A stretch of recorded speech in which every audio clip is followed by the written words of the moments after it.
პოეტი ზაზა ფირცხალაიშვილი ქალაქის მერიას პროექტის ქურდობაში ადანაშაულებს და განათლებისა და კულტურის განყოფილების ხელმძღვანელს ტელედებატებში იწვევს. პოეტი აღნიშნავს, რომ ლიტერატურულ კონკურსს ლექსების გამოფენა იგი უკვე 10 წელია ატარებს. მერიამ კი პროექტს სახელი შეუცვალა და თანამედროვე პოეტებისა და პროზაიკოსების ფორუმის სახელით დაარეგისტრირა, თუმცა დამახინჯებული ფორმით ჩაატარა. მისი თქმით, ღონისძიების მომსახურებისათვის მერიამ სატენდერო პირობები IP-ის საქართველოს ხელოვნების საბჭოს მოარგო. ბათუმის მერია ტენდერის ჩატარების შემდეგ დანაშაულებრივი გარიგებაში შევიდა IP საქართველოს ხელოვნების საბჭოსთან, შეუცვალა ტენდერის პირობები, არავითარი ფორს-მაჟორული სიტუაცია არ მოხდარა. პროექტი მიზნად ფორუმში მონაწილე პოეტების ლექსებისა თუ პროზაული ნაწერების კრებულის გამოცემასაც ისახავდა, თუმცა გამოცემაში პაულო კოელიოს ვაჟა ფშაველასა და აკა მორჩილაძის შემოქმედებაც მოხვდა. ფირცხალაიშვილის თქმით, ამის მიუხედავად 150 ეგზემპლარად გამოცემული კრებული მერიამ ჩაიბარა. ბათუმის მერის კულტურის სამსახურისთვის არის სამარცვნელაკა.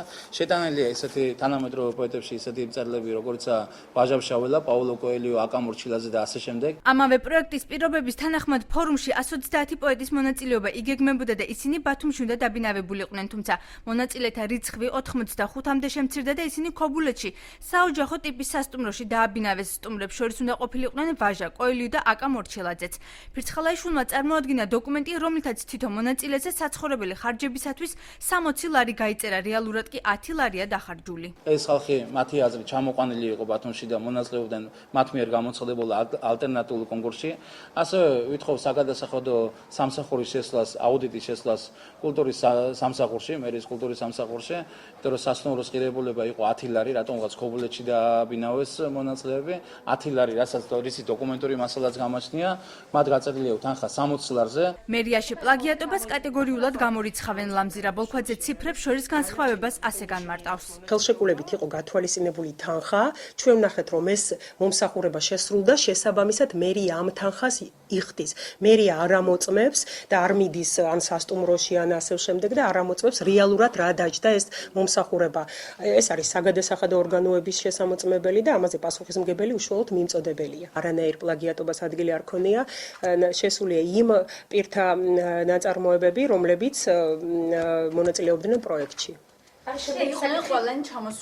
თქმა უნდა, ყველანი იყვნენ ჩამოსულები. მერის განათლებისა და კულტურის განყოფილების ხელმძღვანელი არათანაბარ პირობებსაც უარყოფს და ფირცხალაიშვილის დღევანდელი განცხადების მიზეზებსაც ხსნის. არანაირად არ იყო არათანაბარი პირობები, არანაირად წინასწარ გამოცხადდა ტენდერი, რომელშიც ყველა მონაწილეობდა და მათ შორის მონაწილეობდა ზაზა ფირცხალაიშვილიც, რა თქმა უნდა.